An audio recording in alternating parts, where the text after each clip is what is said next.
Congress party ఇది రాష్ట్రంలో అయినా దేశంలో అయినా ఎక్కడ కూడా అది కాంగ్రెస్ పార్టీ అనేది కన్ఫ్యూజేషన్ పార్టీ. అందరినీ కన్ఫ్యూజ్ చేస్తుంటది, జనాన్ని మభ్య పెడుతుంటది, ఒక వాళ్ళకు మధ్య సయోధ్య ఉండదు అనేది సహజంగానే తెలుసు కదా కాంగ్రెస్ పార్టీ గురించి. రైట్. బట్ ఎర్రోల శ్రీనివాస్ ఏమో కంటోన్మెంట్ ను పట్టుకున్నాడు అని అంటే ఏం చెప్తారు మీరు? కంటోన్మెంట్లోనే ఉంటున్నా నేను, నా ఇల్లే కంటోన్మెంట్, నేను పెరిగింది ఇక్కడనే కాబట్టి కంటోన్మెంట్లోనే ఉంటున్నా నేను, నా ఇల్లే కంటోన్మెంట్, ఇక్కడనే ఉంటున్నా నేను, సహజంగా నేను ఉండేది ఇక్కడే. పట్టుకొని ఉండంటే కంటోన్మెంట్లోనే ఉంటున్నా నేను. ఓకే, మీ ప్రాపర్ ఎక్కడన్నా? మాది సొంతం నెగిటివిటీ సిద్దిపేట. సిద్దిపేట దగ్గర చిన్నకోడూరు. ఓకే, అంటే ఇది ప్రాపర్ ఎట్లయితుంది? అది కదా ప్రాపర్ కావాలి. నేనంటే దాదాపు 30 ఏళ్ళ నుంచి ఇక్కడనే ఉంటుంది. 30 ఏళ్ళ నుంచి నాకు ఇల్లు ఉంది ఇక్కడే, నా ఓటు కూడా ఇక్కడే ఉంది. 30 ఏళ్ళ నుంచి ఇక్కడే ఉంటున్నాను. ఓకే, సో చాలా మందికి నేను ఇక్కడే ఉంటున్నాను, చాలా మందికి తెలుసు ఇక్కడ. రైట్. కంటోన్మెంట్ లో రాజకీయాలు చేయాలని చెప్పేసి మీరు నిశ్చయించుకున్నారా ఏమన్నా? ఏదైనా పార్టీ నిర్ణయానికి అనుగుణంగా వెళ్తాం. రైట్. నేను గతంలో కూడా అడిగినా, ఇప్పుడు కూడా అడుగుతున్నా, కంటోన్మెంట్ కాన్స్టిట్యున్సీ పరిధి మొత్తం కూడా వాల్ పెయింటింగ్ చేయించారు మీరు. డాక్టర్ ఎర్రోల శ్రీనివాస్ జిందాబాద్ అని చెప్పేసి, లేకపోతే ఇతర ఏదేమైనప్పటికీ చేయించారు. ఎందుకు చేయించాల్సి వచ్చింది కంటోన్మెంట్ లా? జనరల్ గా ఒక కంటోన్మెంట్ లో చేయించలేదు. ఇటు ఉప్పల్ నుంచి ఇటు బంజారాహిల్స్ వరకు, ఇక్కడికి వెళ్ళి ఇటు సిద్దిపేట వరకు ఆ రూట్లో చేయించినాం. తెలంగాణ ఉద్యమం జరుగుతున్నటువంటి సందర్భంలో అప్పుడు నేను స్టూడెంట్ వింగ్ స్టేట్ ప్రెసిడెంట్ గా ఉండి, ఎక్కడైతే సిటీలో ఎక్కడెక్కడైతే మనము ఉంటున్నామో అంటే మెయిన్ సెంటర్లలో బంజారాహిల్స్, జూబ్లీ హిల్స్, తెలంగాణ భవన్, ఇటు ఉప్పల్ వరకు, అట్లే ఇటు మా సిద్దిపేట రూట్ కాబట్టి ఇటు ఈ రూట్ అంతే పెయింటింగ్ చేయించింది. అట్లా దానికి స్పెషల్గా ఏం లేదు.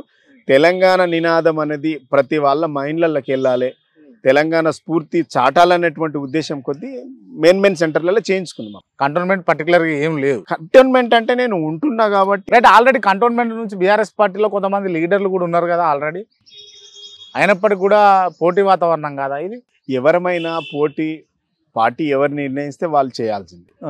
చాలా మంది పోటీలో ఉంటారు, ఎవరు పార్టీ నిర్ణయిస్తే వాళ్ళని పోటీ చేయాలా, అనివార్యంగా ఇంకోళ్ళకి మద్దతు తెలపాలి. ఏదైనా పార్టీ నిర్ణయం కదా, ఎక్కడ పోటీ పడ్డా డెఫినెట్ గా పోటీ వాతావరణం నుంచి అధిష్టానం ఒక పేరు సూచించినప్పుడు అనివార్యంగా పనిచేయాల్సినటువంటి అవసరం పడుతుంది. అట్లా ఒకవేళ భవిష్యత్తులో మీకు కనుక కంటోన్మెంట్ నుంచి స్థానం రాకపోతే, నేనేమంటున్నా, మళ్ళీ కంటోన్మెంట్ లో ఉన్నాం కాబట్టి కంటోన్మెంట్ లో కూడా ఆశించినాం.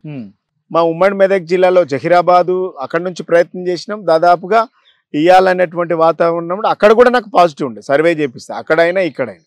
సో ఏదైనా పార్టీ నిర్ణయానికి అనుగుణంగానే వదిలేసినాం. పార్టీ ఏ నిర్ణయం సూచిస్తే దాన్ని కట్టుబడి ఉండాలనేటువంటి ఒక సిన్సియర్ కార్యకర్తగా, ఒక ఉద్యమకారుడిగా, ఒక సైనికుడిగా, బీఆర్ఎస్ పార్టీ సైనికుడిగా వాటి కోసం ఎల్లప్పుడూ మా క్రమశిక్షణ కలిగిన కార్యకర్తగా నేను అట్లే పనిచేస్తాను. పార్టీ కట్టుబడి ఉంటారా? ఏ నిర్ణయం తీసుకున్నా పార్టీ అంతే కదా, కట్టుబడి ఉన్నా కాబట్టి 24 సంవత్సరాల నుంచి ఈ పార్టీలో ఎక్కడ కూడా డిఫేమ్ చేయకుండా అక్కడే నిలబడింది కదా, అదే నా క్రమశిక్షణ. జైరాబాద్ ఎందుకు ఇవ్వలేదు మరి మీకు? జైరాబాద్ అయినా చివరి వరకు కూడా కొంతమంది క్యాండిడేట్లను మార్చాలన్నా వద్దు అనుకున్నప్పుడు ఇదే ఉన్న క్యాండిడేట్లతోనే వెళ్దాము అనుకున్నారు కాబట్టి ఇవ్వడం కుదరలేదు. ఓకే, అదే రీజన్, లేకపోతే అన్ఫిట్ ఫర్ జైరాబాద్ అని చెప్పేసి ఎర్రోల శ్రీనివాస్ అట్లేం లేదు.